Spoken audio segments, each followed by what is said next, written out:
Hi, everyone. Thank you for attending this webinar.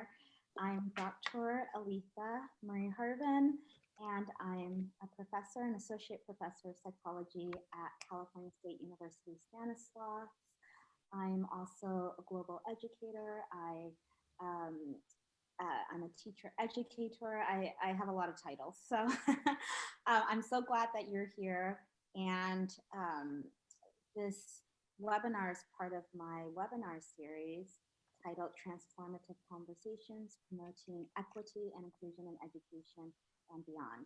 I'm really excited about our speakers today.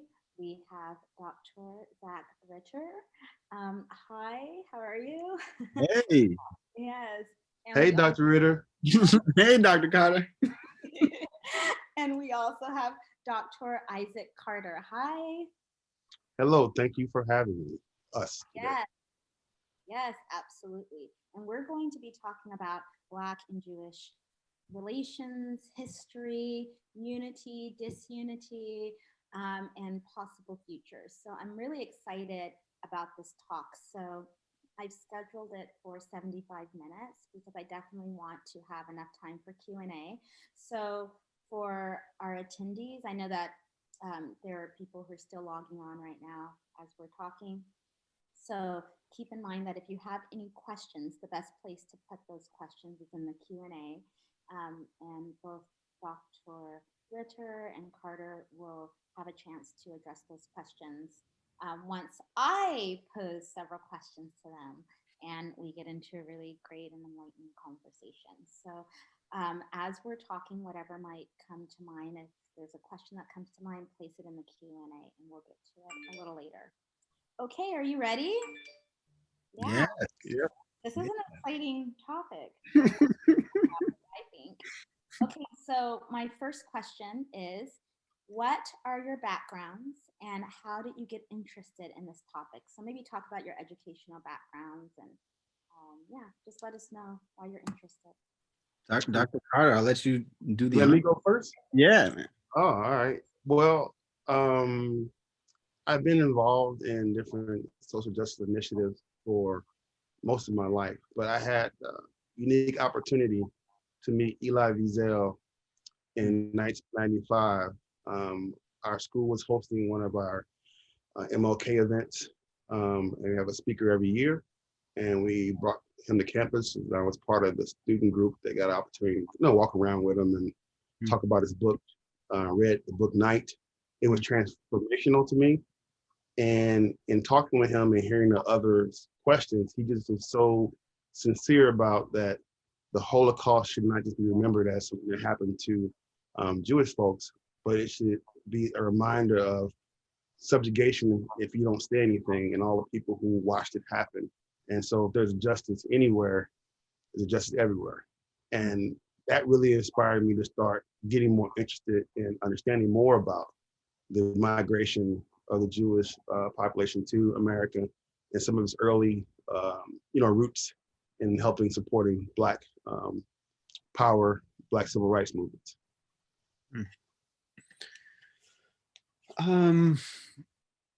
Thank you for having me, Dr. Harven.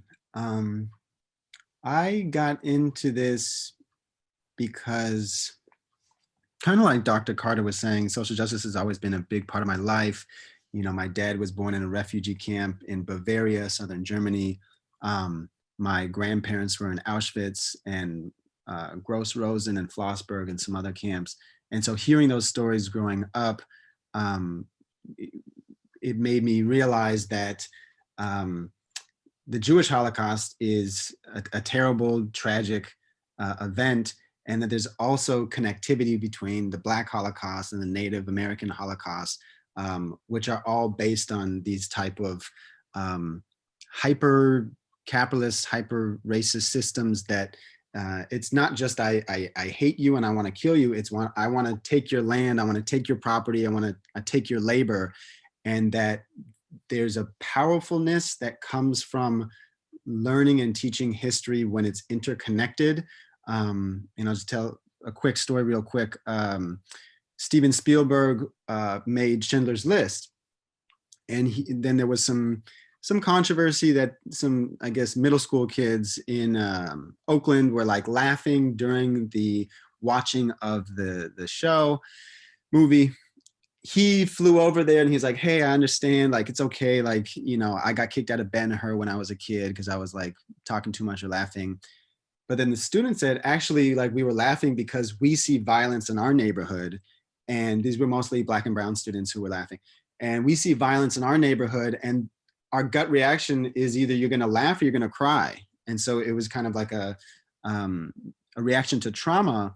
But then this one girl, young woman, said, she was Black, and she said, you taught me a lot about your Holocaust, but I never get to see my Holocaust on the big screen. And that really sunk in for Steven Spielberg. And then 3 years later, with the help of a whole bunch of people, he made Amistad. So I think it's really important conversations and interactions like that, that change how we view each other. And I also have to say, you know, my father always teaching me lessons about Black Panthers, you know, Brown Berets, and how a coalition of Blacks and Jews and a bunch of other folks got Tom Bradley elected in 1972. So there's a lot of lessons in solidarity here that I learned. Definitely. I think one thing too, I would say that Dr. Ritter talked about the whole labor and owning your time, but it was also owning your mind and your future generations. I think part of the subjugation was to make Black people, make Jewish folks feel like they deserve it, to feel like it was justified, and that, you know, the purpose, you know, of racism was in many ways to control white people, Yeah.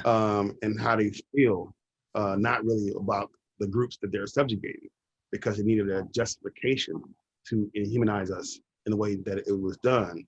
And once the people buy into it, people as the oppressor and the oppressed, and those are fixed ideologies in your mind and for who you are and your identity, and it becomes very easy to repeat those actions in future generations. Yeah, no, I agree. And I think the second question that we kind of all agreed on here was, you know, we talk about Ashkenazi Jews a lot. And actually, I see Dr. Linda Sachs on the call. So shout out to Dr. Sachs, old friend and colleague from UCLA. And Dr. Hayes. Thank you for joining, Dr. Hayes. And so we talk a lot about Ashkenazi Jews, and Ashkenaz means East, so Eastern Europe. So what we in America think of as white Jews or European Jews is usually called Ashkenazi Jews. But there's like an Ashkenormativity that happens in Jewish communities in America and probably in other places in the world where it becomes very Jewish white focused. But there are a lot of communities of color within, they call them Jews of color. And so, right, there's Ethiopian Jews, there's Black American Jews. I mean, you know, maybe you can speak to Dr. Carter. I'm not familiar completely with, like, there was a Harlem Jewish kind of movement, and now there's, you know, Black Israelites and these types of things.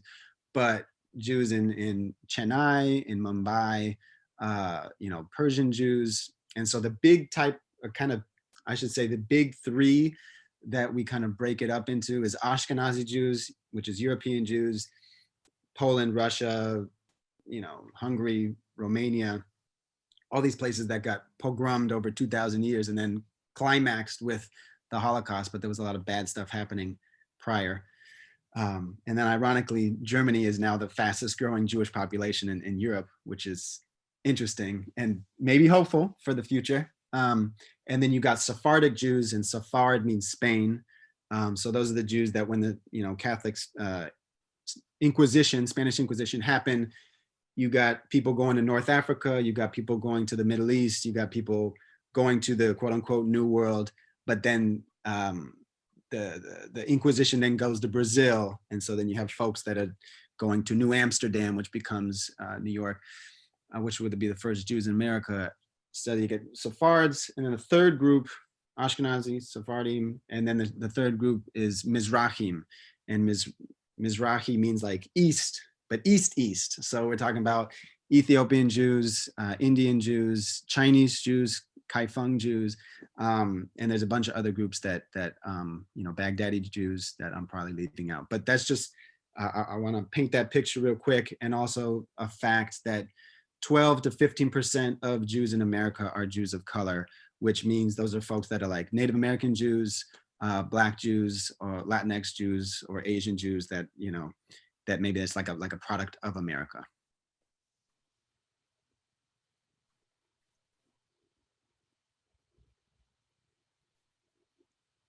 I think you. Carter, do you have anything to add? Oh, no, I leave that part to Zach when we work together. He's the expert. I just appreciate for him. He's one of the first folks that, in terms of our relationship, getting to know each other, that I can sit down and actually ask him these questions about the different origins of populations, where they come from. And he's always more than willing to incline and indulge, as you just heard. So he's right.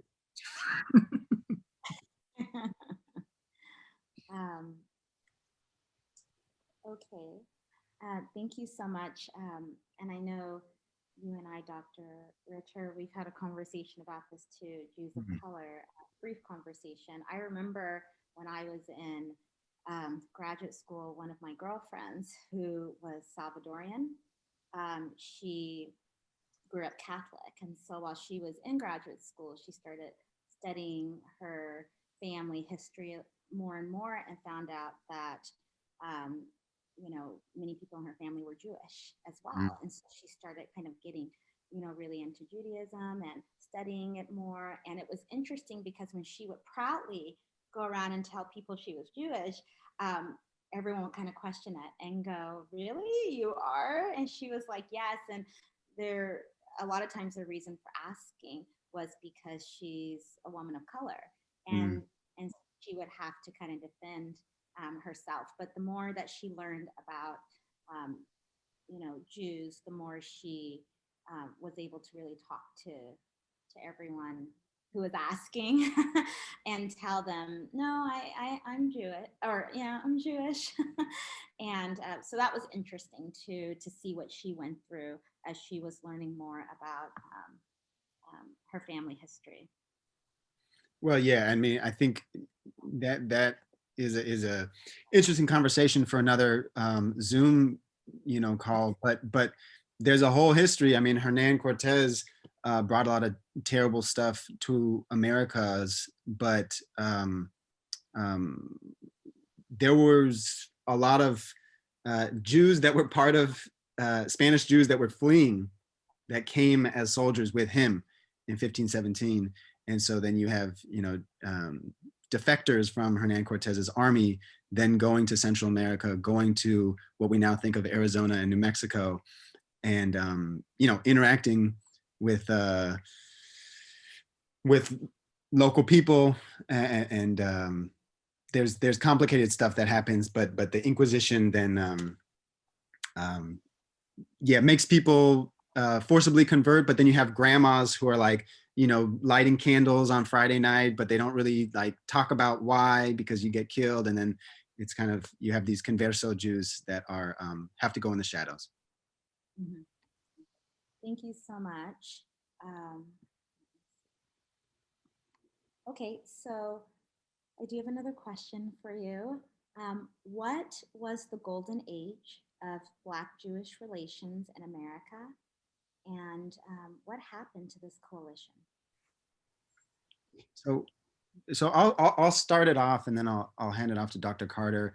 But the if people are trying to nerd out on some of this stuff, here's a good book, and it's called "Torn at the Roots: The Crisis of Jewish Liberalism in Post-War America" by Michael Staub.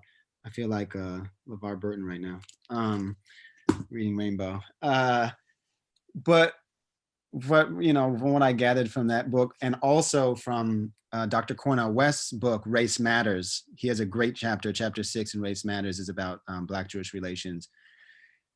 1910 to 1967, 68 is this quote unquote golden era in American history of Black folks and Jewish folks, and we're talking about mostly Ashkenazi, European white Jews. Although Sephardic Jews came before, like on the Statue of Liberty, give us your tired, give us your poor, give us your hungry, yearning to breathe free. That's Emma Lazarus, who was a Sephardic Jewish woman. But you have all these immigrant folks fleeing weird stuff going on in, Russia, Poland, kind of what was kind of Prussia at the time. And there's a lot of pogroms. So people are getting killed. A pogrom means, the Cossacks, which was a horse army of the Tsar, would come through and just like rape and pillage and kill people in these shtetls, these countryside villages, which is glorified and nostalgized in Fiddler on the Roof, right? Tevye, tradition, and if I were a rich man, all that kind of stuff. The play glorifies it, but it was actually not a happy life, and a lot of people got killed. And so they fled to Australia, to Argentina, to America. And so in America, you have, Black folks, Italians, Jews, Irish, all these quote unquote ethnic whites that, we'll talk about how they, after 1950s, kind of became white. And they're living in close quarters in like Brooklyn, in other places in New York, in Chicago, and all these places. And so I won't get into all of it, but what kind of breaks up this coalition, which in a way, both of these groups found themselves on the bottom of the class and at the time kind of in some ways race hierarchy in America, or caste system, as Elizabeth Wilkerson talks about in her new book, Caste. They have common interests in surviving and thriving in America. And then this kind of gets broken up as ethnic white Jews then start ascending into whiteness. And also then you have this cleaving in the late 1960s where Black nationalism is on the rise, but also Jewish nationalism is on the rise with the 1967 war with Egypt, Israel. And so you have these two groups that are now dividing because of race issues, because of money issues, and because of international geopolitics. Yeah, I think you had opportunities where the NAACP and the Urban League were the boards of those organizations were heavily composed of people from the Jewish community.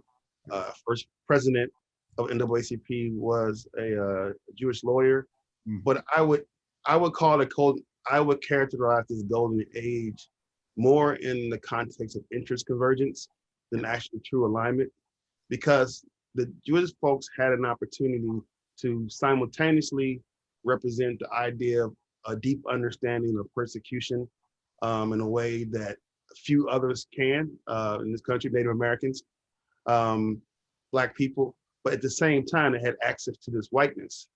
Yeah. And whiteness, the wage that whiteness requires is anti-Black and ultimately anti-Semitic.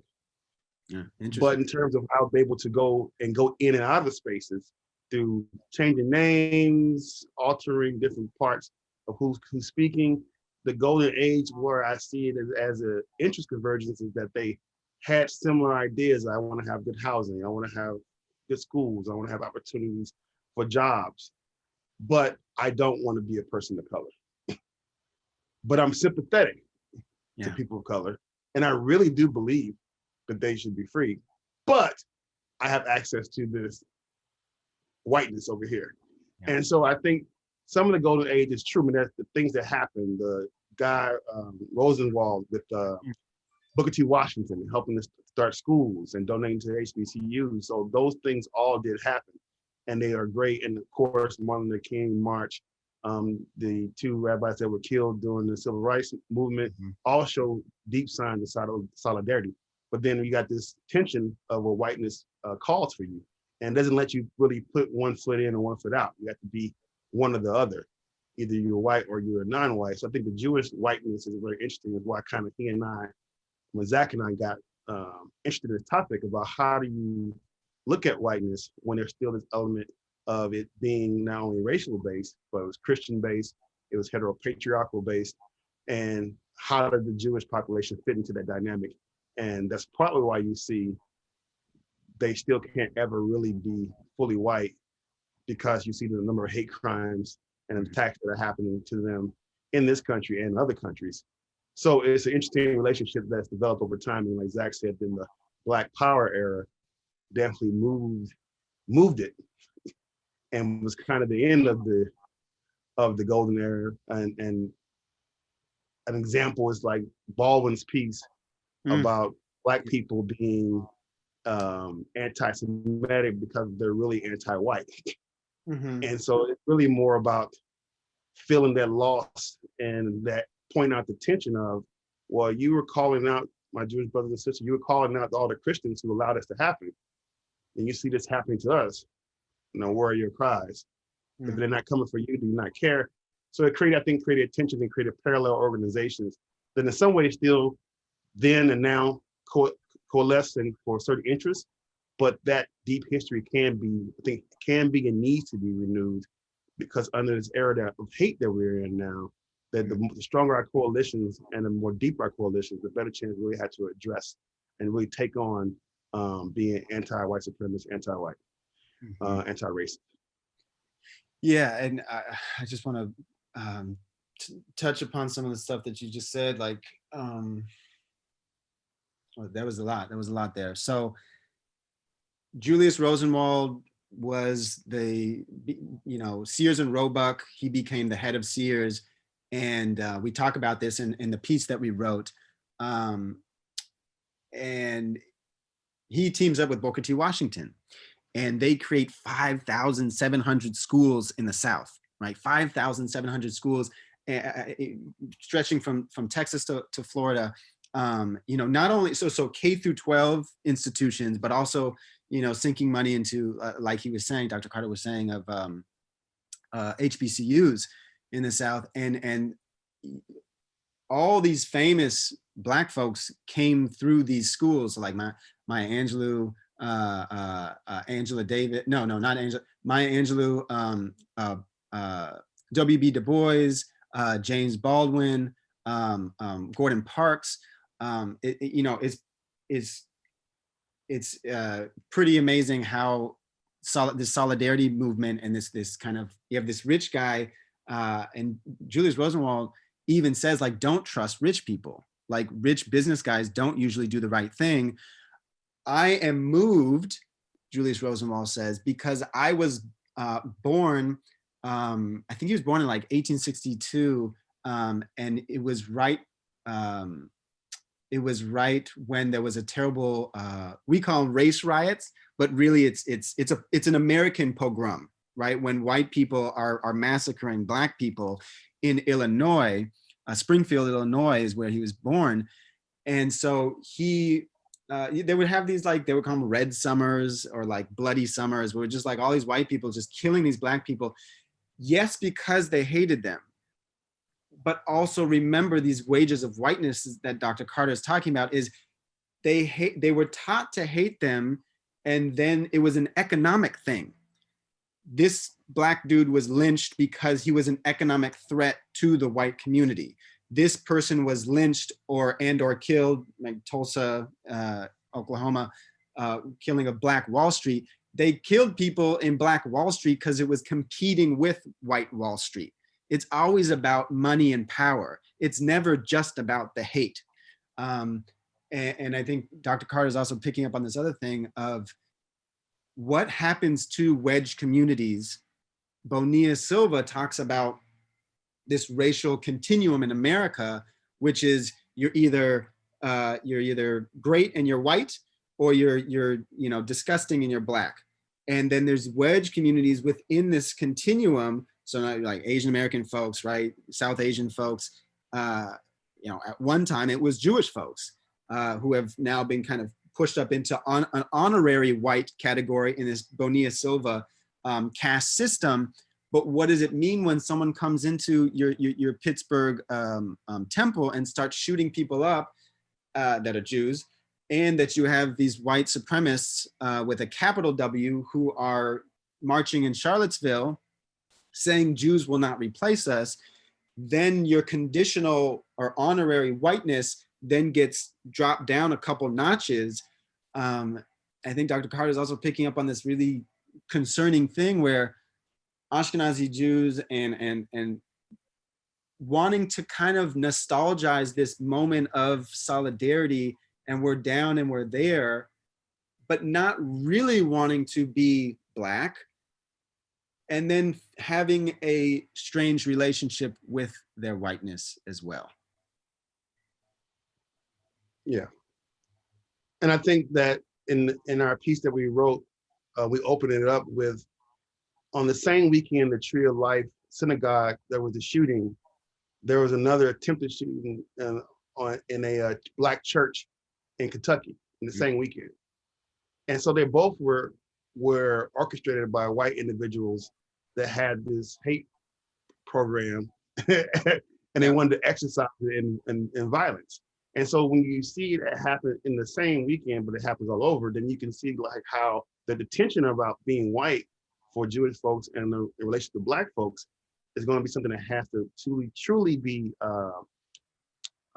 resolved, because neither one is free from any kind of prospect or hope of not being randomly attacked on a consistent basis, given the where we are with hate in our society. So in many ways, it would make more sense for us to have a coalition. And then the coalition would have to be honest. If we take seriously that the Kerner report that was done in '68, after Martin Luther King assassinated, and they did a review of 50 years later, there was little to no growth for the Black community in all these significant ways around wealth and home ownership, et cetera. And then now, so then if we're really talking about bringing back a golden age and bringing back this idea of cooperation, it would necessarily include some of the basic things that we left on the table that getting resolved during the '60s. And that would be, housing, fair housing, access to jobs, wage, et cetera, discrimination. And then also to think through the benefit beyond just being Jewish in terms of GI Bill, which we probably will talk about at some point later on, but all the New Deal referendums that got put out, Blacks did not get access to those. So we're always in a position to try to get, the society says, the opportunity to get a leg up, but we're always excluded from actually getting those tools to start building our wealth and building our communities in a better state. And you can go ahead and move forward and actually talk about that. So because you both have already been talking about like whiteness and how that's kind of changed the status, right, for these groups, and then since or post 1950s. But can you talk about redlining and the GI Bill too? So Dr. Carter, you already started talking about this a little bit, so maybe you can elaborate. Yeah, I mean, just in talking about a little bit more. So it's an interesting thing in our American history that as we describe what happens, we leave out major omissions. So you will hear conversations now regarding African-American communities that say, well, why can't you do this like this group did, or do this like this group did? And then we get down to looking at how those groups were supported through government and federal programs, and how we were actually excluded from them, intentionally excluded from them. So like redlining didn't just mean you couldn't live in this neighborhood. It also meant that if you bought this house, you could never sell it to a person that was Black. And then also it meant that you can never ever have this neighborhood be integrated because the schools are separate but equal. And we know that's not true. So when you start looking at not only what were the support systems for the white communities to build a wealth and middle class, and Jews got an opportunity to participate in it, those same things, and then Black vets who actually went to war and supposedly helped free our brothers and sisters, then come back to the same racism they experienced before they left. And then to have someone, and I'm saying this is a metaphor, but somewhat it was true, to have people that you helped free now turn on you or not, or be silent. That's a hard one to take on the chin. It's like, oh, that's cool. And so I think the tension is part of it is it's just like, I can't believe the audacity of it. And part of it is like, wow, this is another example how, you know, when you're Black, that you're always wearing the scarlet letter, that no matter what things that are put in place to try to support you, there's a way to disenfranchise you simply by the color of your skin, and you don't have access to whiteness. 100%. And this goes into these toxic narratives that pop up about, hey, well, we did it, you know, why can't you all do it? We bootstrapped it, without understanding that it's not about bootstraps. It's about government programs that benefited certain groups, right? Like you're saying. So a couple things. The GI Bill was huge for America, right? I was just watching Ken Burns' FDR documentary, and you know, like 1.2 million Black men who went and quote unquote liberated Europe, and Jews from Buchenwald and other concentration camps come back to America and then are treated like crap, right? And are subjugated to the same Jim Crow laws in the South. And just a brief pause here, Hitler modeled the Nuremberg laws off of the Jim Crow laws, right? Hitler learned his racism and his you know, mastermind of how to kill people from some of our toxic racism. So the Nuremberg laws said a Jew and a Christian can't be married, can't have sex, and if they're in a marriage, it's annulled overnight. And then if you're a Jew, you're no longer a citizen, you're without papers. You must either flee the country if you can, or you're going to this concentration camp where you will work to death or we will kill you. And we're gonna take your property. And we're gonna take your gold teeth, and we're gonna, you know, make your skin into lampshades, and we're gonna cook your bones down into soap to be reused. And we're gonna take your shoes and your hair, and we're gonna repurpose it. Also, Hitler looked at the Native American reservation system in America and said, that's a great idea. They make these little concentration camps for Native Americans in America. Why don't we do that in Germany and the you know, kind of the Eastern Reich, you know, with Poland and Russia and all these places he wanted to take over. So I just wanted to put that out there, that I think it's dangerous for us to think that America was the great allies that defeated Nazism and defeated racism. And then we passed in 1954 Brown versus Board of Education, and we embraced you know, Ruby Bridges and all these Black folks. And it was just there were just some bad white people in the South that were racist, but we overcame it. And then Obama happened and we're all good now. That's a false narrative, and it's obviously not true now that we see the ugliness that has been unleashed with Trump.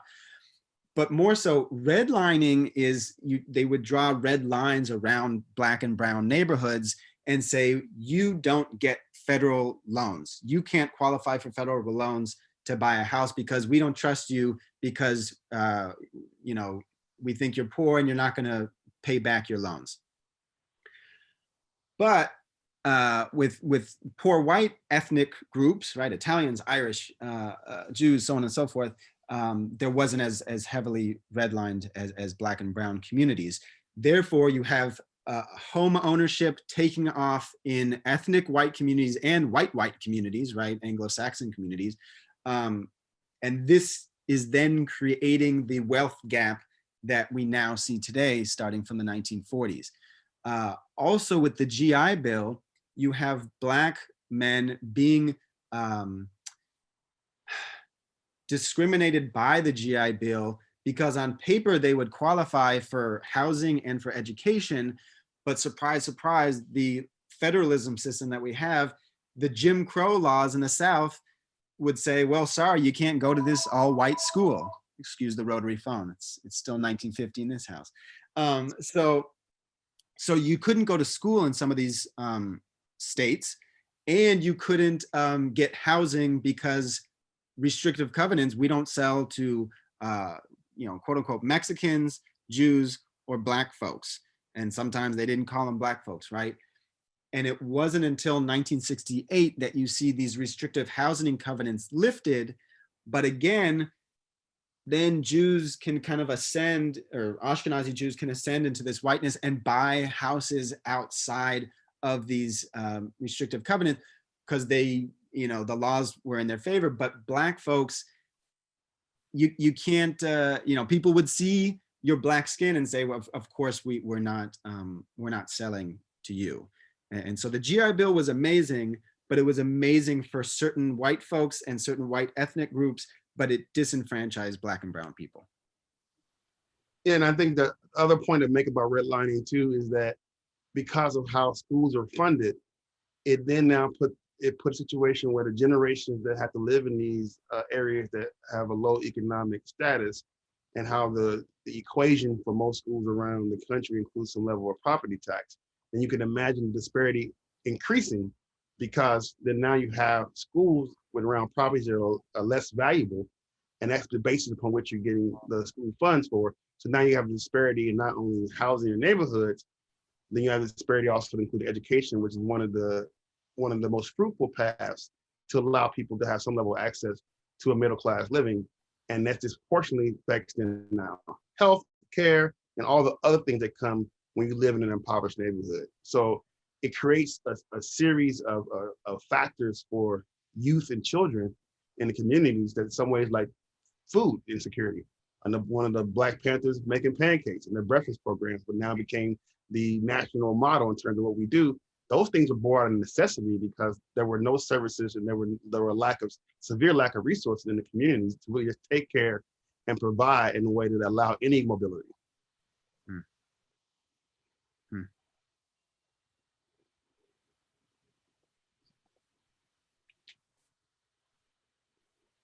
Oh, I think you're muted, Dr. Harven. Thank you. I'm doing multiple things here. Oh, great. I really do wish we would, just as a country, kind of dig a little bit deeper into and talk about the wealth gap, like you were talking about, Dr. Ritter and also Dr. Carter, because what happened, with the GI Bill is so important, because there are so many people, like you were saying, who always turn to Black people and say, well, why can't you do it? Why can't you do what we're doing? It's not that difficult to get a house. It's not that difficult, to build wealth, but forgetting or leaving out the fact that many white people were helped and were given, these opportunities to build wealth. So we don't talk about that enough, and then when you have things, when you have, certain policies that are trying to get pushed, like I was thinking about Prop 16, right? And just, when people are trying to push for more help for people of color or anybody who's disenfranchised, really, you'll hear many of the same people who have benefited, right, from government handouts, really, telling everyone else, you don't need that, right? You can pull yourself up by your own bootstraps. So it's just really interesting to kind of see what's going on in this country. I don't know if enough people just aren't educated about what has happened in the past, or if they're just leaving that out of these conversations. What are some of your thoughts? Oh, I think that it's intentional. The way schools are set up are intentionally to make people blind, dumb, and crazy.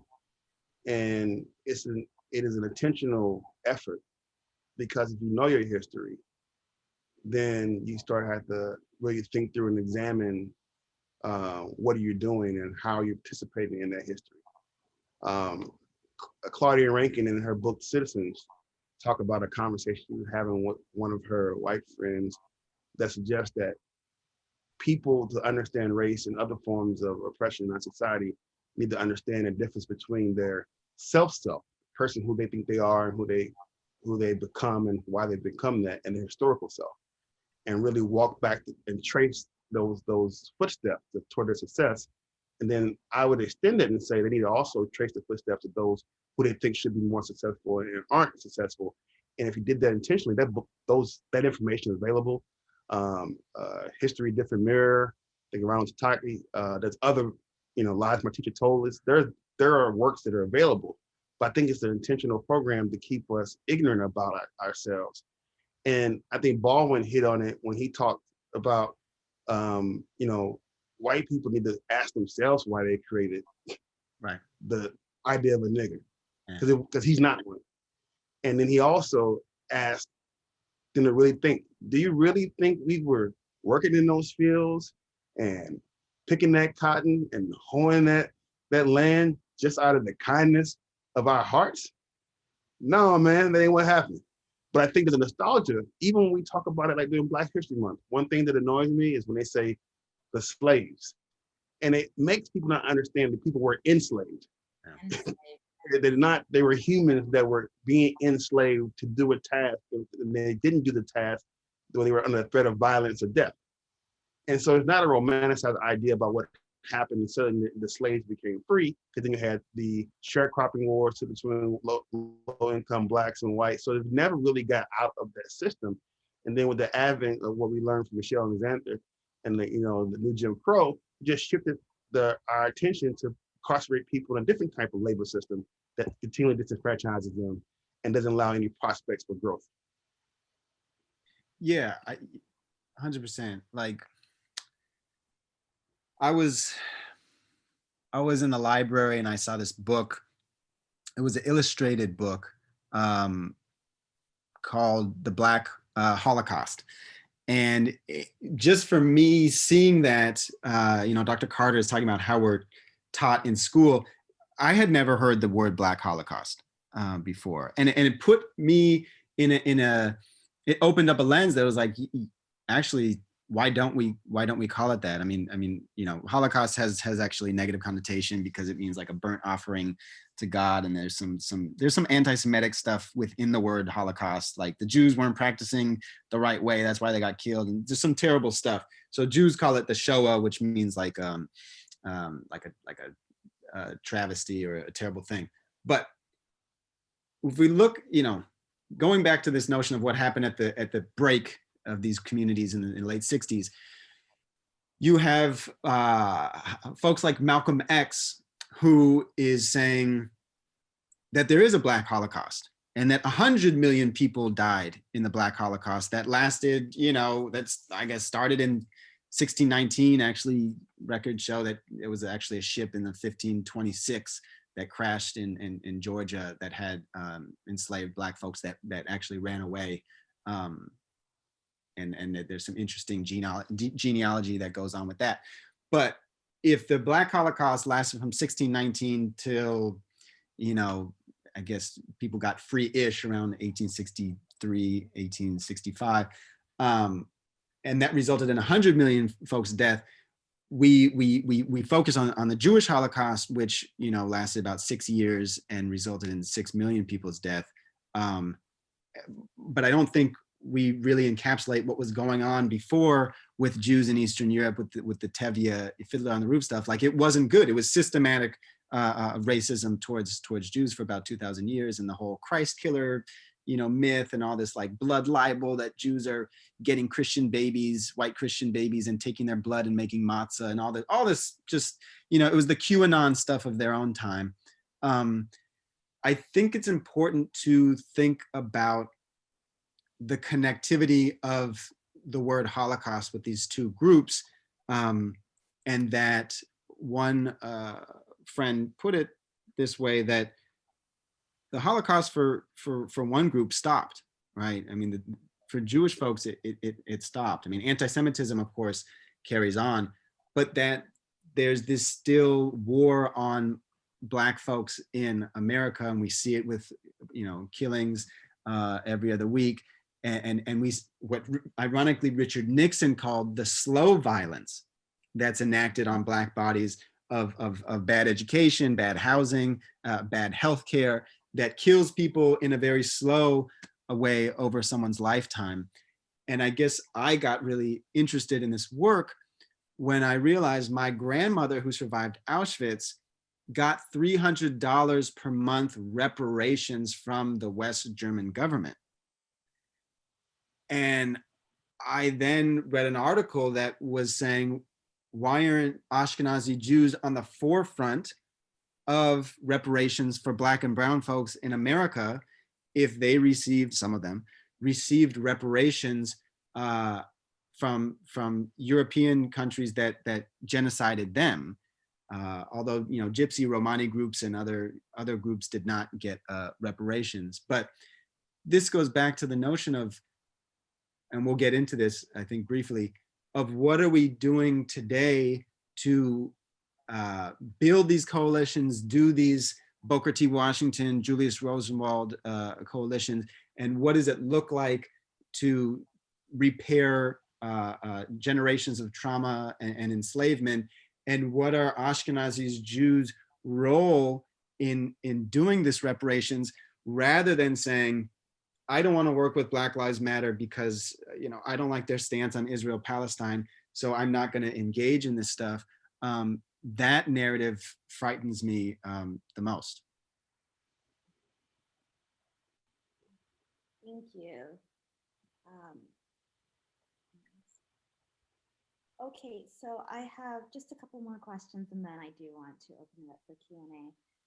Okay, so what are some of the stereotypes and or misconceptions that both communities hold toward one another? So Yeah, and how do we resolve those stereotypes? How do we address them? yeah, I don't know any stereotypes about the Jewish folks. there's none. I was socialized in America.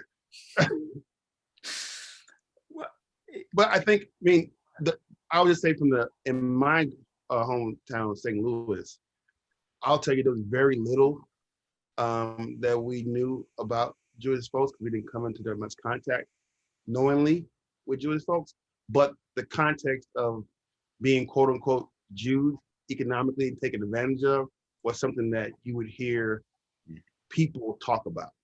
People on the block, some young professionals talking about housing or jobs, this concept of Jewish people being stingy and manipulative around economics and exploiting Blacks. And if you listen to anything nationally, especially around issues that happen at Crown Heights or whatever, you hear these terminologies that are not flattering about Jewish. And for me, which is mostly around economics, I didn't understand a lot about the Jewish experience in America until I really got to college. I went to college in Chicago.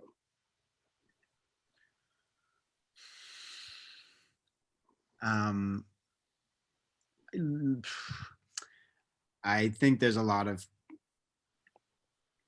misconceptions and a lot of stereotypes.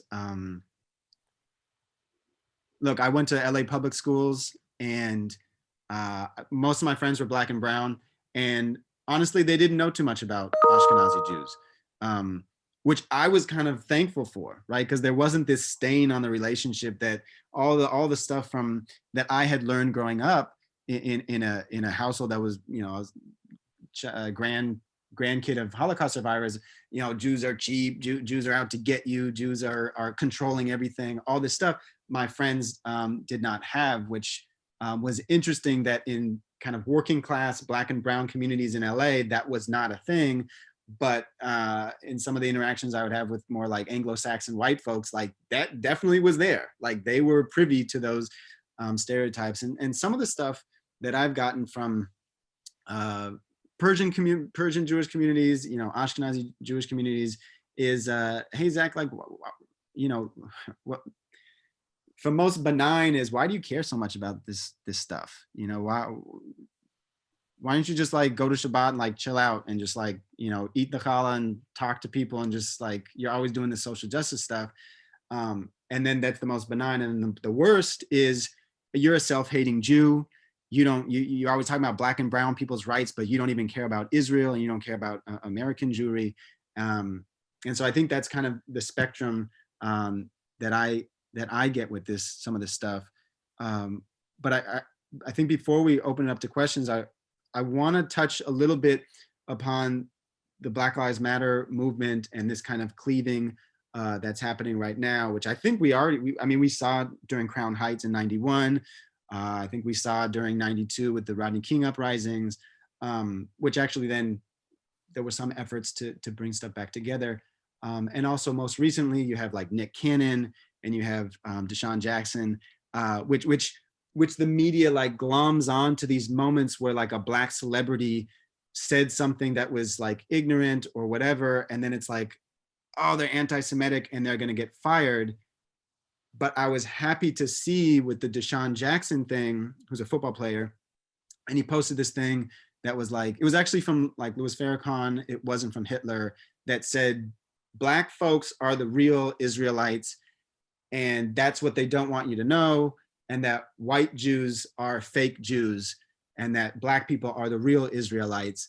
And Deshaun Jackson came out and was like, whoa, I didn't mean to offend anybody. And then he did the reparative work and talked with the Holocaust survivor from Auschwitz. And then he went and flew out to Auschwitz to go visit, you know, the concentration camp. And I just wonder if it was a white celebrity that had said something like that, anti-Semitic, like what's his name? Who made the movie Apocalypto? Mel Gibson? Mel Gibson, right? He said anti-Semitic stuff, and he's still out here making films, and so that shows the double standard and still the anti-Blackness thing, racism. And even with Nick Cannon, he was like, you know, yeah, I said this stuff, and I wanted to do the reparative stuff, and actually, one of my grandparents was a Sephardic Jew, and I'm actually learning Hebrew. There's all this kind of like, I don't know, in my opinion, myopia that comes from when a Black celebrity says something that's you know, vaguely anti-Semitic or anti-Jewish. And I just want to comment quickly, like when Black celebrities, whether in sports or music community, say things, they're not the automatic spokesperson for everybody that's Black. Yeah. I mean, it's somehow it's unfair to think that just because they have a position and they limit Black public discourse to certain opportunities, you're in public light. They have plenty of Black professionals with doctors and Ph.D. they could talk to. They don't want to talk to them. They want to get the sound bite to make this disparaging characteristic to keep the narratives alive, right. So people still keep asking. Do I look to Deshaun Jackson for my information on anti-Semitism or Black national power? No. Right. Do I look to Nick Cannon to tell me about what the ideas to report? No. So, and I'm saying anything against him. I'm just saying that's not where I get my news. So why don't, in the same time, they want to make martyrs out of these people in terms of making them seem like a certain way that's hold this view that for the entire community, then they should really start thinking through how you present a balanced picture. And when people are doing work and trying to be progressive, and I'll just say, like Zach and I, in our relationship, where is that discussion ever happen? Where are those examples of the collaboration that's been attempted, rather than the divisiveness that people want to believe and continue to invest in? Yeah, and we've had conversations about Louis Farrakhan, and you know, in my mind, he's like this older, you know, guy that was, I guess, was popular when he was younger, and honestly, I have zero friends that look to him as like a spokesperson for anything. And I see him doing this. He's playing the media just like Trump plays the media. He'll say something outlandish that Hitler was a good guy and he was good. He was good for the Germans. I mean, he wasn't good for the Jews. And so he'll say these wild, outlandish things.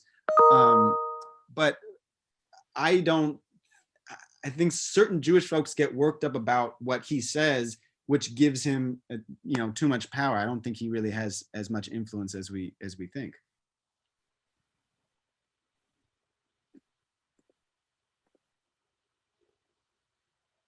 But should we open? Go ahead. Sorry. Okay. No, I'm just saying. Go ahead. I was just thinking of what you were saying. Okay, so I do want to open the floor for Q&A, but I just have one more question. You know, do you think there really is a lot of disunity between Black and Jewish communities? I guess I'm asking. I know that. I mean, I don't know if I mean, I don't know what everyone's experiences are. I'm interacting with people from different communities.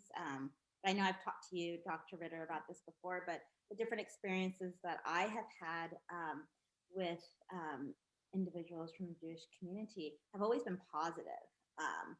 Am I aware of stereotypes? Yes, on both sides, right? I'm aware of the different stereotypes, but maybe I've just been fortunate, to have very positive interactions where I've felt supported, at least by the individuals who I have interacted with who've been Jewish. But does that mean? But I'm also aware that there is an interesting kind of relationship that exists too. So yeah, what are some of your just raw thoughts about the unity, disunity? And I know everyone has different experiences. Dr. Carter, you want to tackle that first? I'll jump in. So I think in the area and talking about the unity or disunity, you're definitely talking about there's different individual experiences that people have. Can I say that I've had somebody from the Jewish faith call me the N-word or treat me in a certain way? No, I can't say that that has ever happened. And so, but I think in terms of when I look back and I think about the quote unquote golden age, it's like, what are we not doing to collaborate? To me, is showing where the relationship is. I won't say there's a tension in the relationship, but there's some needed collaboration in the relationship that's absent. And I wonder what the reasons why. Now, I think part of the reason why has to be partly due to racism, because race as one of these constructs that is currently permanent in our society, but it doesn't have to be, is keeping people away based on stereotypes. And these stereotypes for all kind of groups that make you think through different types of relationships. So if you do have a relationship with them, it's only in this arena or that arena. And then when you look at how our cities are segregated and how you have these ethnic enclaves that are created basically in every major city, and a lot of times the Jewish folks are hood adjacent to black and brown folks. So there was some level of cooperation there, but like, can you go to the Jewish school in the neighborhood rather than going to your crappy public school? To me, that would be a sign of a deeper relationship. So I don't know if there's intentionality in denying that, but like there was a question in the chat that actually has a similar bent about charter schools, and it's just similar, like, why can't the schools in these places just be better? And why can't people who have access to more help those schools in those areas be better? And so I wouldn't say the relationship is like this outwardly hateful, vengeful type relationship from my perspective, but there's one that it lacks a level of cooperation and complexity in that cooperation that needs to happen. And it's not just with the Jewish community, but overall, we have to start, if we're saying we don't want to live in a society that has this level of hate, we don't want to live in a society that's dominated white supremacy culture, and we're changing the demographic every day and every year in this country, then what are we going to have? So as we dismantle these things, we have to think through, what are we going to actually build? And how do we build some cooperative alliance around education, economics, and access to entrepreneurial ventures that really, really show, to me, that would be a reflection of a deep relationship. Mm-hmm.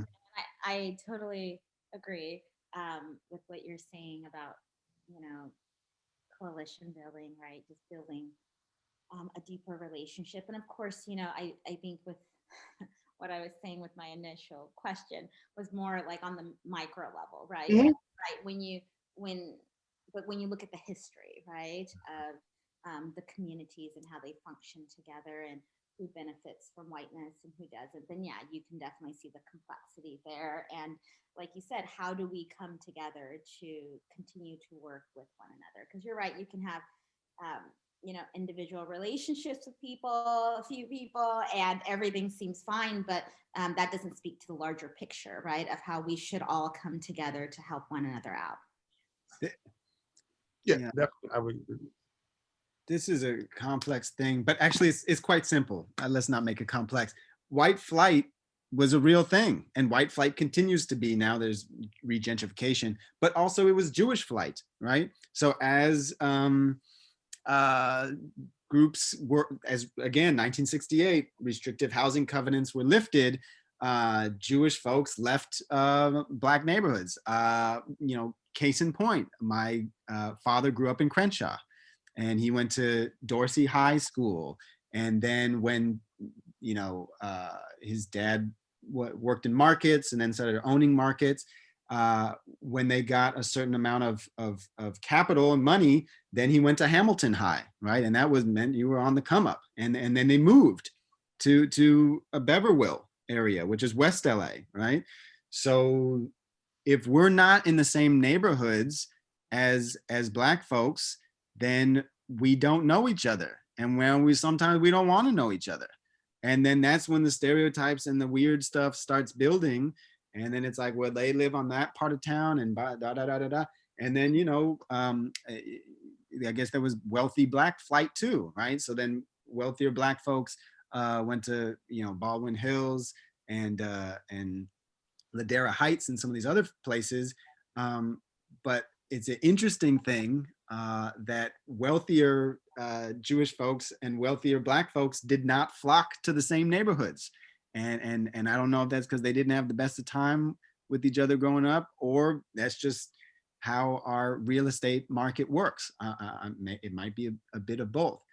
But I see, someone wrote in the chat that they're concerned about Jewish folks not being active, Ashkenazi Jews being active in dismantling systemic racism, and I agree with that. And also, it's complex. So in the Jewish community, at least in LA, IKAR, IKAR, is a group that is very progressive, has a woman rabbi who's openly queer, and is for is pro-Palestinian, but also pro-Israeli, and also pro-Black and pro-Black and brown. And so she talks about, her name is Rabbi Sharon Brous, and she talks in her sermons about what we should do as Ashkenazi Jews, and Jews of color also attend this synagogue, and that's empowering. Now, on the other hand, and I won't put anybody on blast, but I've been on the phone with certain rabbis in more established communities, which to me means more conservative, more wealthy Jewish LA communities. And I said, hey, can you support Black Lives Matter in this upcoming, election that was kind of a thing on the ballot? And he was like, I'm down with the Black community. I want to help. Also, do you know what it would look like to my congregation if I came out and said stuff that was for Black Lives Matter? I would be, I'd lose my congregants. They would think I'm anti-Israeli. So this individual said, I'm like the Jewish Robin Hood. I'm taken from wealthier Jewish folks that have made it in America. They're cutting me checks, and then I'm funneling that into Black and brown communities. And at first I was like, man, this guy is a sellout. And then on second thought, I was like, at least he's getting the money to folks that need it, but it's not like, more has to happen. And we can't, what are we doing in the Jewish community? And we are doing a lot. There's a group called If Not Now that's really pushing within the Jewish community. And there's a group called Surge, showing up for racial justice, that is trying to get white Jews to deconstruct and analyze their own complicity in whiteness, their own complicity in this hyper-capitalism, and working to collaborate with Latinx and Black communities. And I'm hopeful that the younger generation is doing something progressive here. Thank you so much. Thank you both for your responses. Okay, so I'm looking at the Q&A. Let's go ahead and answer some questions. So let's start with Jeanette. I'd be interested in Carter and Ritter's take on what seems to be a disproportionately high percentage of observant Jews in the Trump camp. I presume it's money and power, but it's horrifying to me. So that's what Jeanette said. I'll take a stab at it, and then I'll let Dr. Carter go. I think it may be the same reason why evangelicals love Trump, and also evangelicals love Israel. I think it's a really kind of twisted interest convergence, where there's this evangelical, I guess, theology what theory that if all the Jews are in Israel, somehow Jesus is going to come back to the world. And that's for their own benefit, right? Because in their story, right, if Jesus is coming back, he's killing all. As I understand it, he's not too happy with Jews that haven't become Christians, and he's not happy with Muslims, and he's not happy with Hindus or Buddhists, right? Right. So this narrow understanding of Christianity. But why do I don't know? Jared Kushner's Jewish. I guess the daughter Ivanka's Jewish. Stephen Mnuchin, and there's this notion that Trump is good for Israel. He's a strong man, just like Bibi Netanyahu, and that really just means, well, we're going to take over the West Bank and we're going to keep Gaza in a kind of a developing third world nation stance. I I think it has to do with the freedom of religion too, and that Trump is, really good for the Christians, and he's also good for Orthodox Jews. I don't know. I mean, I'm not part of the Orthodox community, so I don't want to speak for them, and so I shouldn't. But these are my hypotheses as a whatever progressive Reform Jew.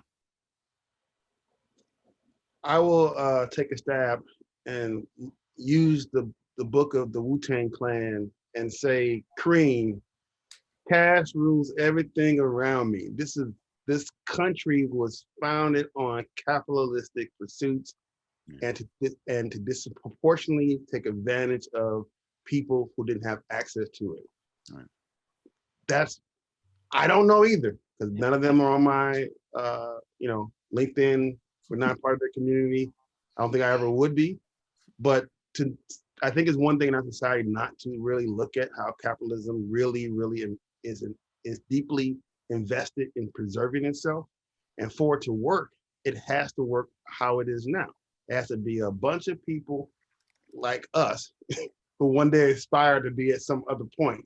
And then you really just ultimately have a small body that's holding the wealth and the distribution of it throughout the country. And then on the bottom end, people are being exploited. And what they're saying is, you have a chance if you follow me. I'm gonna help make you rich and make your life better. But they never have to fulfill that promise because no one's gonna hold them accountable to it. It's just the idea, because the money is still controlled by those that are part of certain communities. And in the White House, you got, Trump is one of the things he talked about, being rich is one of his qualities that he talked about makes him qualified to be a president, and it's not. So I don't know either, but I definitely would not rule out capitalism as being part of the motivation for those relationships. Yeah, it's interesting because I've been, I know people across the board, and it's been interesting to hear a lot of their reasons for, who they voted for. And a number of people who were telling me that they were voting for Trump, they were saying, and everyone can do what they want, but they were saying that their reason had nothing to do with what was coming out of his mouth necessarily. They were saying it was for financial reasons, and so I found that to be really interesting, because the more I spoke to them, they were saying, yeah, we don't agree with anything he's saying, but in terms of finances, right? I think they trust him as a businessman. It was just really interesting to kind of hear a number of people's reasons for voting for him. So I was just thinking what you were saying, Dr. Carter. And I was going to say too that as a person who's a small business owner, I could tell you that his tax program takes away a lot of the advantages that were in place prior to his election. So if you ask as a person to me, he's taken money out of my pocket, because things that used to be able to be deducted can no longer be deducted. And a lot of things that are needed to operate the business. So whether that's, your rental space, your, clothing, advertising, none of that stuff is anyway now part of your tax deduction. So you're just running your business for free.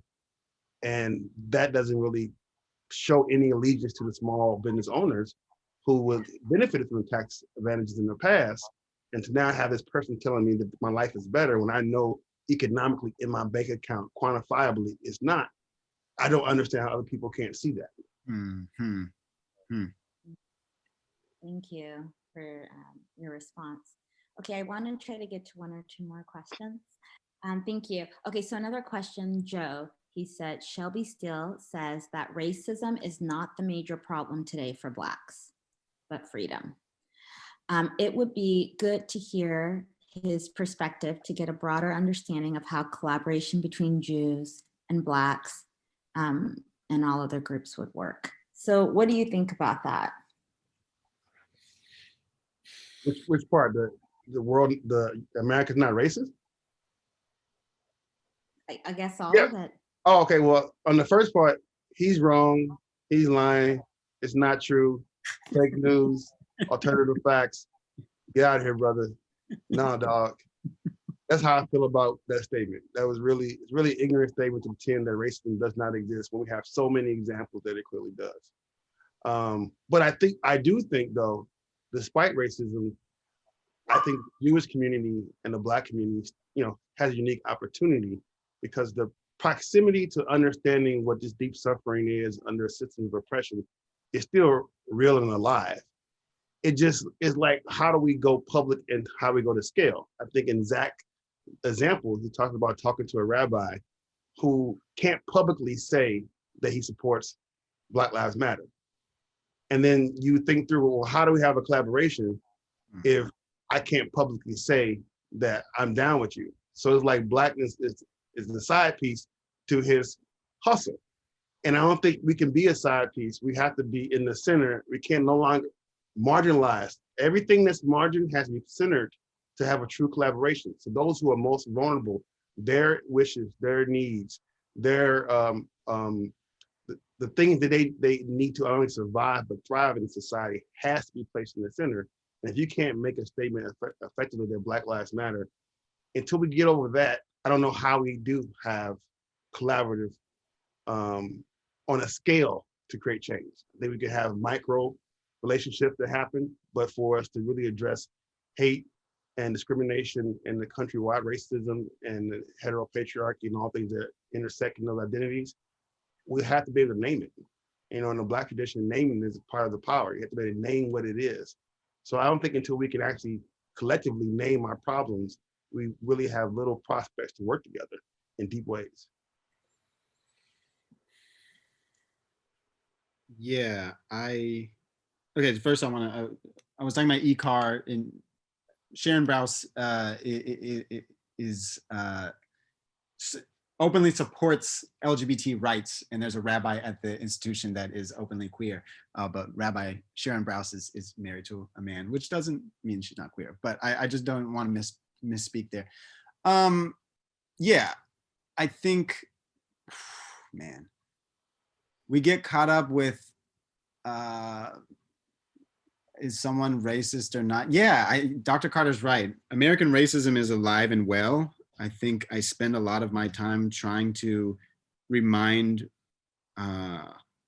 white Jews that they're still ethnic, like white ethnics, and that they have skin in the game, and that their whiteness is conditional, and that we need to work with Latinx, Black, non-Jewish groups, because if they're not shooting up AME church, they're shooting up, a synagogue. And just because we've gotten some wealth in America and we've got, we're moving up the capitalist ladder, first off, don't kick the ladder from under you, and also be in radical solidarity with other groups. For example, at some of the colleges I've worked at, ironically, however you feel about it, Students for Justice in Palestine, does some good stuff and does some complicated stuff, but a lot of the folks in it were Jewish, right? And so younger Jews, Ashkenazi Jews, understanding that radical solidarity is where it's at and where we need to go in America. And even I go to Black Lives Matter meetings in LA, and a lot of the white people there are Jewish.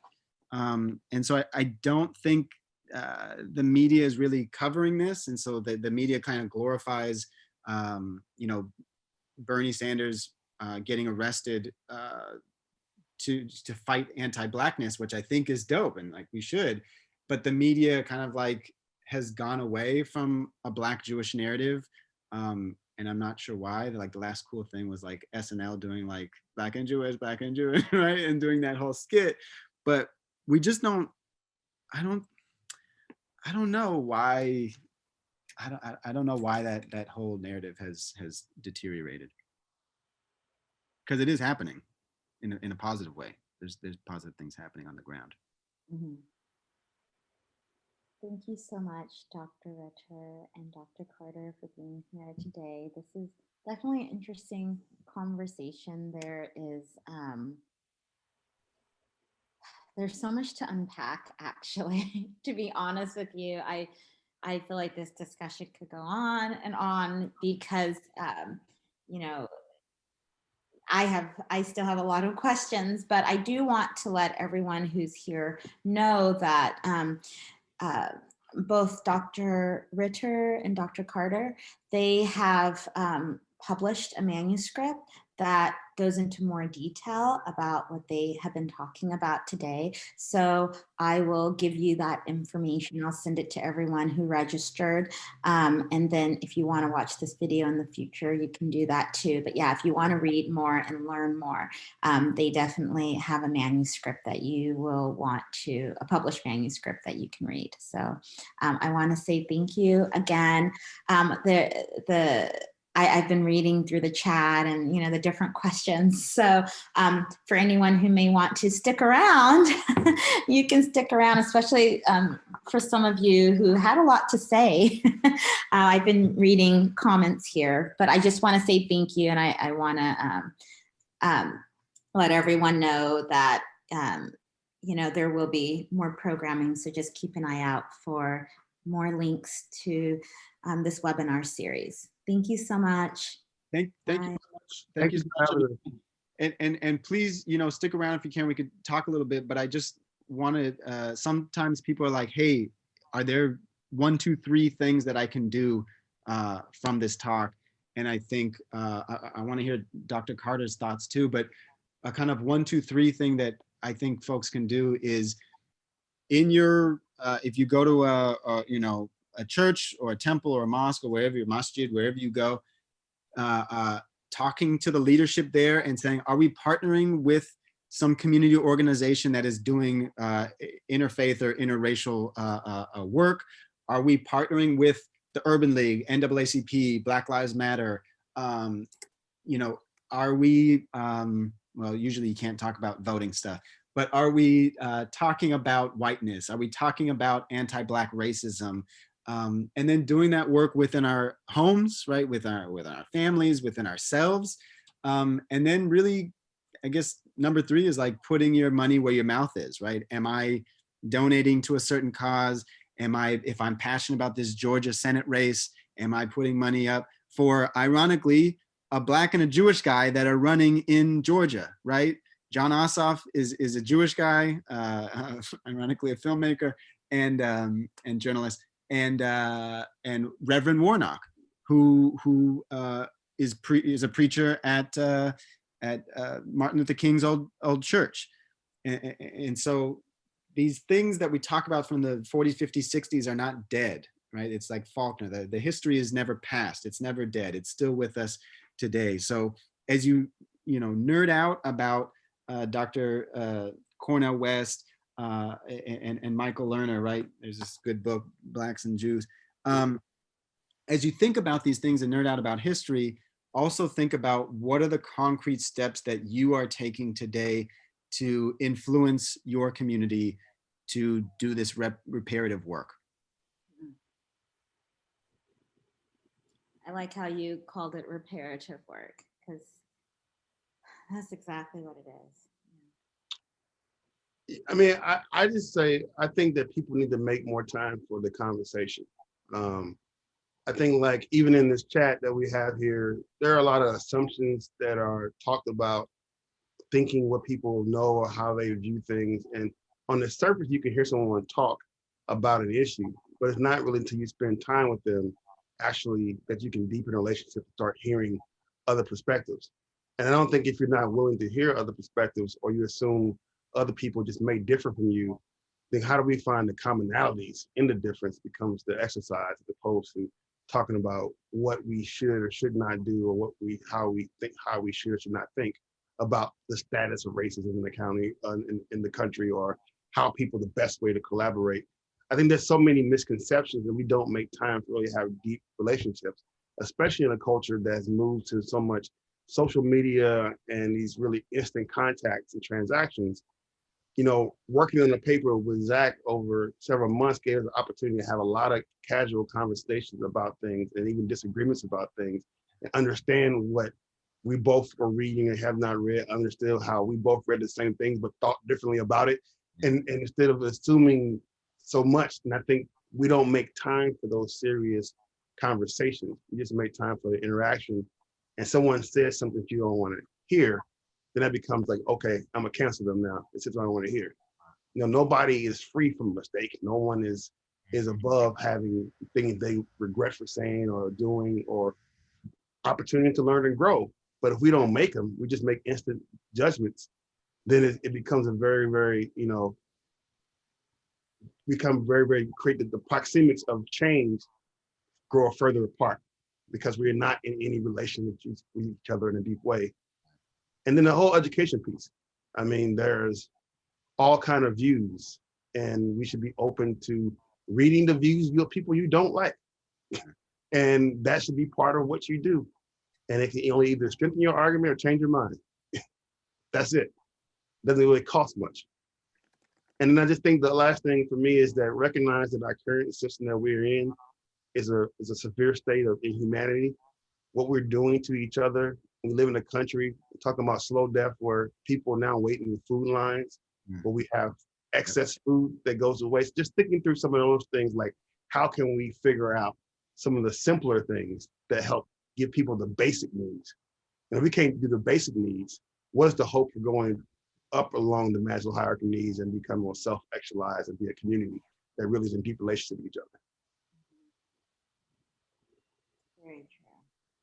Yeah, and I 100%, and I'd like to take a couple questions if people want to ask questions, but I think, you know, we spent a whole conversation about this issue and we haven't talked anything about COVID. You know, and I think you just hit upon it. You know, we don't even have statistics about how many Jewish folks died in COVID. And what does that mean that Jews have now, you know, become into the white category? But we know COVID is disproportionately hitting Latinx and Black communities. And so I think there's really unproductive conversations of, you know, the oppression Olympics, but we know who's being oppressed more right now. And we know who has a little bit extra to give. And so in my mind, it's mobilizing Ashkenazi Jewish communities that your, you know, grandparents would be turning over in their grave if they knew that we weren't doing more right now. You know, there's that moment in Schindler's List where Oscar Schindler goes, I could have done more. I could have saved more people, right? And there's this guilt that he has.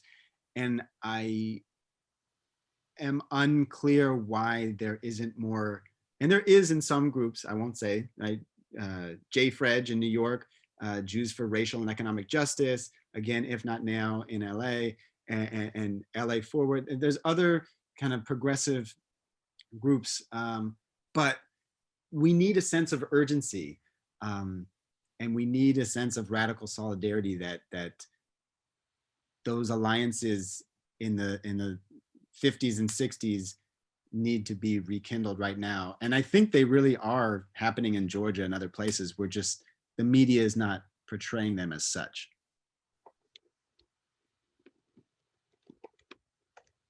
Thank you so much.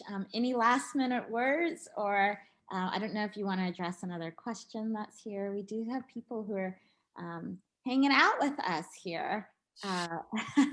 Well, there is a question here from Michael. Let me see. You mentioned it a bit earlier, but how do you think assimilation and economic mobility have changed how Ashkenazi Jews think about their whiteness and how they interact with people in America? You've kind of touched on that, or you've touched on it a bit, but especially those who aren't necessarily conservative. Uh-huh. Yeah, Michael, is that Michael from Redlands? That was my old student from Redlands. Oh, I'm glad he's on here. Um,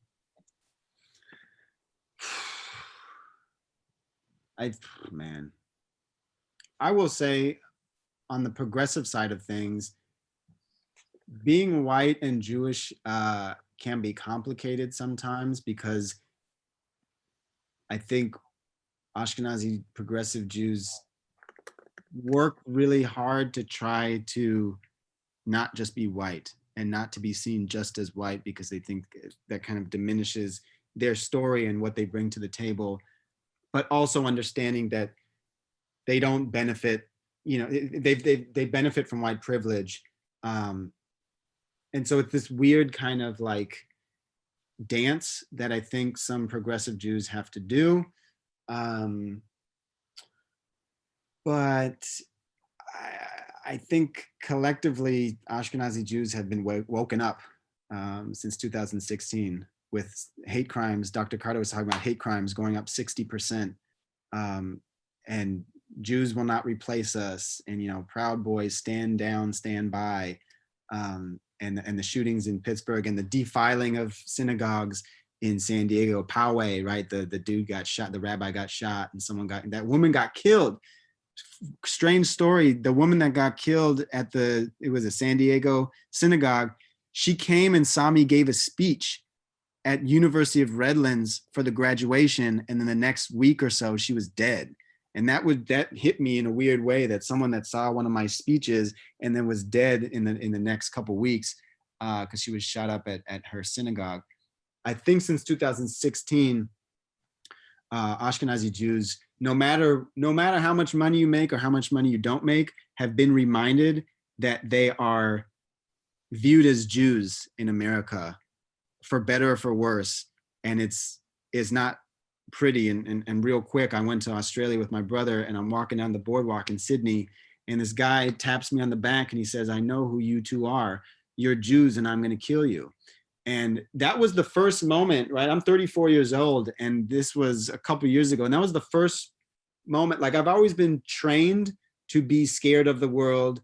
Everyone's out to get Jews. Watch out, right? Because of the Holocaust and my family's background. But this was the first time someone was like, "F you, I'm going to kill you because you're Jewish." And I think, you know, he was mentally ill, but also he just kept following us. He was an Anglo white guy. He kept following us. And then my brother took out his cell phone and wanted to take a picture of him. And then the guy grabbed onto the cell phone and there was like a fight. And then he wanted to fight us. And I yelled out, "Hey," and like, "What the F?" And then these people came and stopped him. And then the cops came, but he had run away. But that was one of the first times in my whole life where I was like, yeah, the world doesn't view me as just white, you know, and now I got the beard and stuff. So it's, you know, he looks Jewish, but I didn't have the beard at the time, but I'm always wondering, is the world looking at me as a Jew or as a white person or both? And I've been in spaces and places where I know they're looking at me as a Jew and not in a good way. Thank you thank you both for what you had to say, and thank you for telling us that story and what happened to you. And I'm sorry you experienced that. What's so interesting in thinking up Black communities and Jewish communities and kind of coalition building? I remember when I lived in Westwood, which is heavily populated, or at least from what I remember. I don't know. You tell me, Dr. Ritter. But I know that there is a sizable Jewish population there, and so I remember I remember being a TA for this class where we talked about the Great Migration, right? And so, anyways, it was myself and another TA who happens to be Black, and we were at a coffee shop in Westwood. It wasn't in the Village, but it was in Westwood, and we were the only Black people in the coffee shop. We were grading, and there were other white people in the coffee shop. But I remember my colleague and I, she's a professor now too, we kept overhearing the baristas talking, and they were making all these jokes. They started with the Irish, and they just kept moving through different people, and we both looked at each other because we were like, we're gonna be next, you know. We just, because you know, usually Black people were always on the chopping block, you know, for jokes. Yep. So we kind of just looked at each other. We were like, okay, let's get ready. but they started making a lot of jokes about Jews, right? So they didn't get to Black people. Maybe it's because we were both there, but they got to talking about Jews. And so anyways, she and I, we just started talking. We were like, this is just wrong, period. You know, all the jokes that are being made about people, especially in the community that we're in. You know, there may not be a lot of Black people in Westwood, but there's plenty of other, you know, different ethnic groups. And so we confronted them, actually. We confronted everyone, and we told them we were going to the manager, and because we asked for a manager. And so anyways, we both wrote in separately to management, and management was totally apologetic about everything that happened, but we were naming all the different ethnic groups that lived in the area, and we said, you know, making these types of jokes is so offensive because you don't know who's sitting in the coffee shop, you know, you don't know who you're offending. And so she and I, you know, we were Black.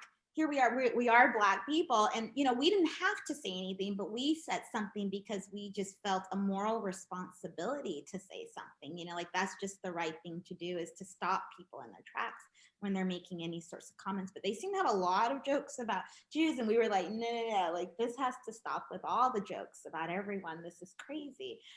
So yeah, we were offered free coffee for a year, and we did not take it.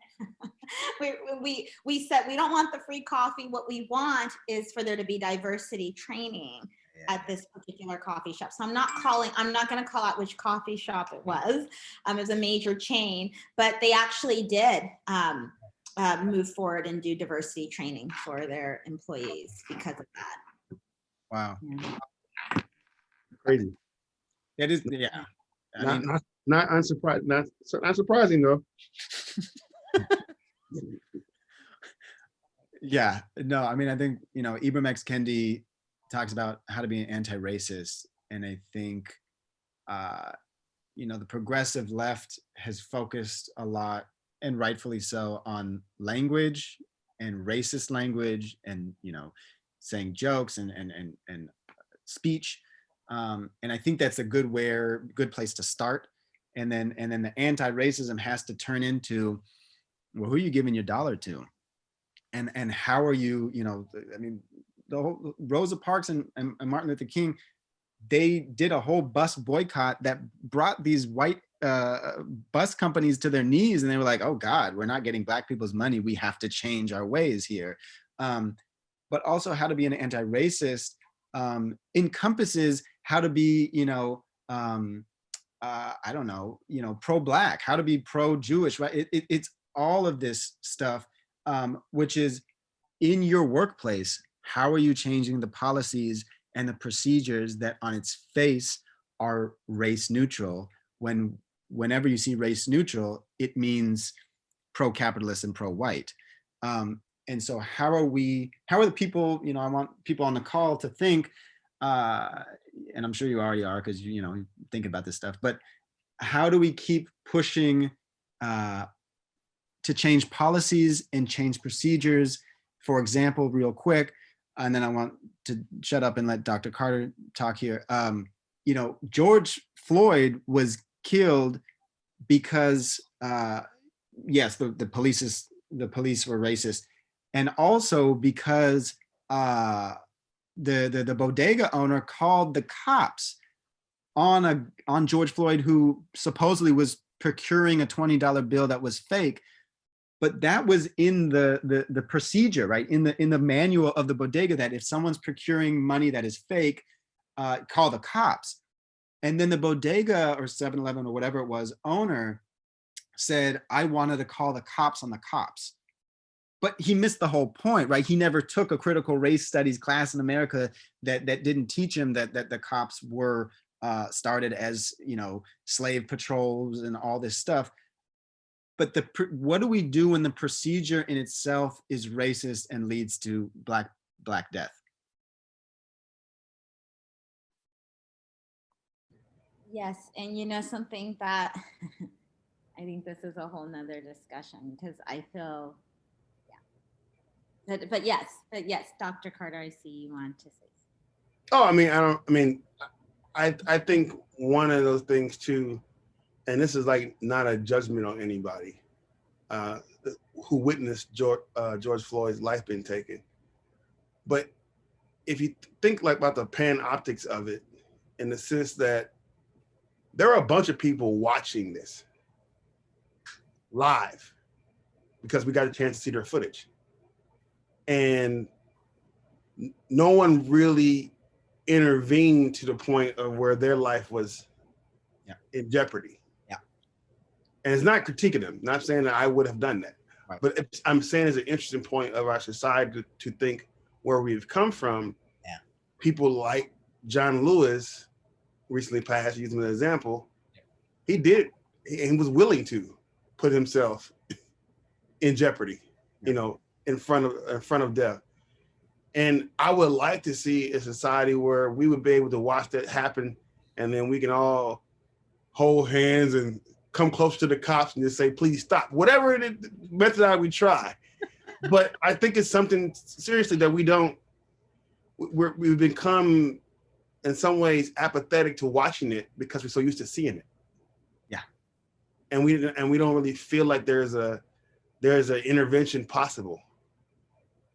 So like to Zach's point about what if the policies and the practices are actually the problem, what is a problem that we can't say, hey, stop killing him.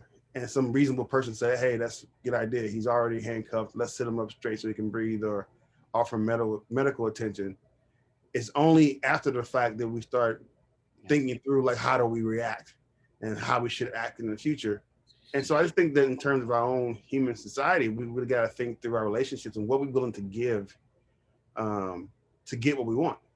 And I'm not suggesting we need to go out and just start a bunch of riots or what people want to call, or start interfering with police. But I think we need to pay more attention to what is happening in our local communities, what's happening in our own blocks, and what's happening in our schools, especially. Higher ed is often talked about as this great bastion of diversity, and it's one of the more controversial spaces for people of color and women. And so it's like, as we talk through, like, what are the procedures? We need new procedures. We need new policy. We need new practice. We have to shape them because they were designed to do a certain thing. They were designed with a necromancy in the design. We have to create things that are pro life. Yeah, pro-life. Yeah, right. You can't just be anti-racist. You got to be pro-liberation, pro-liberated lives, whatever it is. And you and I just wrote this piece about Afrofuturism, right? And the university and what structures, how they can look different. And maybe we don't need to have these presidents of universities that make fat checks. Maybe we don't need to have that cabinet that is a board. You taught me that Harvard was the first corporation, right? The 1636 in America, and that their board of trustees was called what? The Harvard Harvard Corporation, right? Well, I can't remember exactly. Yeah, read the article. yeah. I mean, read the article, and so this notion of Afrofuturism as a more positive, sci-fi, but more positive Black liberation future. Whereas we've seen the last 400 years in America, which is characterized by kind of a Black death, right? And Cornel West talks about Blacks and Jews being both very scared of a cultural death, right? By genocide.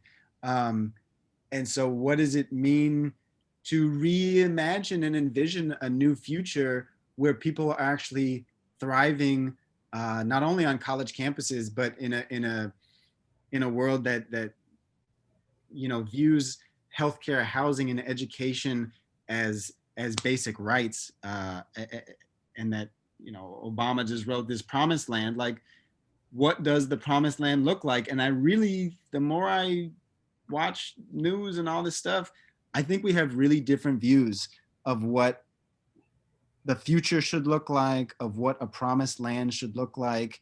And Dr. Martin Luther King gave us this notion that little black kids and white kids holding hand was a start, and then you got to do a lot more work. And Malcolm X taught us that when you have that knife in people's back, and if America, takes that knife out a couple inches, but it's still in there, and then that's not progress. And then if you take out the knife completely, but the wound never heals, that's not progress either. So what are we doing as a country to heal and to make this whole thing work? And lastly, and I'll shut up, but you asked me in the beginning, Dr. Harven, why I'm passionate about this stuff, because there I see a clear line between the family trauma that my family has, because there wasn't a Jewish Lives Matter in Eastern Europe in the 30s, right? What happens if there was a Jewish Lives Matter? Maybe things would be better, right? Because there was police brutality against Jewish bodies. There was mass killings of Jewish bodies and Gypsy Romani bodies. And so now that my family has come across the ocean over to this country, it's clear to see that these inhumane activities are happening on this side of the ocean.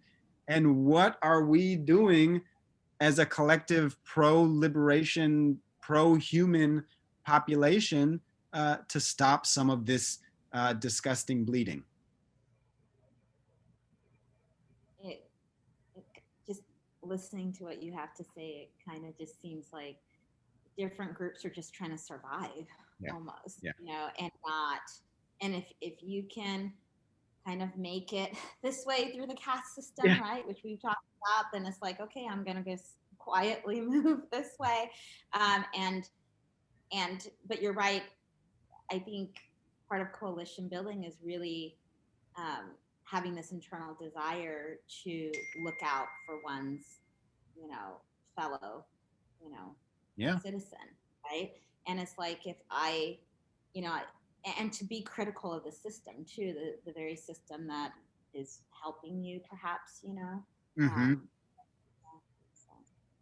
it's just interesting, to just see so many groups just trying to survive and trying to make it on their own. But I think we could all be so much stronger. I always say this, we could all be so much stronger if we just work together. Dr. Carter, how do we get to the promised land? The promised land will be a pluriverse. I don't think that there's going to be one land. I think we have to make room for everybody's dream of what that promised land looked like to figure out how to make it real. It doesn't have to be one. And we should not put ourselves in that binary that the Western constructs put us in. Like, it should be a multiplicity of these places that allows access and freedom through them. So people can get what they want, they can get their culture, they can get their food and get their religion, but they don't have to be in opposition to or in taking advantage of another neighbor pluriverse. I think, to me, that's what I would like ourselves thinking through, to make multiple ways of doing this and stop thinking there's only one way. I like that. I like that too. Yeah. Multiple ways of doing it, not just one way. Yeah, that's true. This one way, it's like a rat race. It's like, let me knock these people out of the way so I could, seriously, be successful. Yeah, and it stops conversation, because if you say something that doesn't align with that person's way, then now they're no longer are willing to be an ally with you, not understanding that you probably can find some common interests other than those sound bites that we use to divide ourselves, or just the physicality we use to divide ourselves. It's just going to take, people have to, I think when we say, like Zach's point about what the system is wrong, maybe our dreams have to be reconfigured. Like what we were dreaming, if it's deferred, what would it mean if we have multiple dreams? And we mutually inform what those dreams are, and we mutually support those dreams happening. But I think instead of we focus on deficit. And we have a deficit mindset around what liberation looks like. It must come at the expense of something else or someone else. And we don't realize the surplus that we actually do have. Right, right. If we're collaborative and cooperative with each other. I mean, the year is 2020, and affirmative action is still struck down. Unionizing for Uber drivers is struck down. Rent control in California struck down. And even revising Prop 13 and raising taxes on corporations is struck down. So yeah, I mean, yeah, Dr. Harven is right. Like, we're in this rat race and it pits us against each other. And Dr. Carter, I think you're saying, like, there's different ways to be free, but also this, like, there's one pie, and if I give you a slice, I'm not going to have anything to eat. It's like, no, actually there's enough pies to go around. And if you know, if you don't like pie, there's cookies, and there's veggies, and there's a whole bunch of different things. But we really have this kind of, I don't know if it's a white supremacy, Eurocentric, capitalistic thing where it's just like, I need to get mine, F everybody else. And you know, what Tupac said in one of his first interviews on MTV, right? If in 1992, 93, he said, if America doesn't watch out, we are going to become like Donald Trump. It's going to be a push, push, push, gimme, gimme, gimme society. And we all are going to want 5 houses, and we're going to want 5 cars, and we're not going to care about the person that doesn't have food or a house. Definitely. So there's a lot of work for us to do. Yes. Amen. Yes. Okay. Thank you both again so much. I really appreciate it. Thank you. Conversation, yeah. This has been wonderful. I enjoyed it very much. Same. And hopefully next time we have time to get to some more of the chats.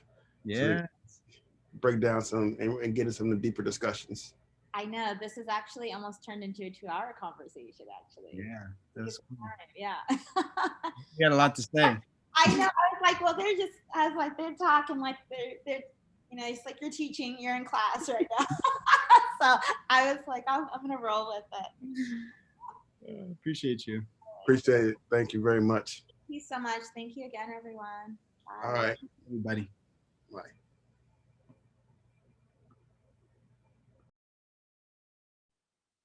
That was great. Thank you.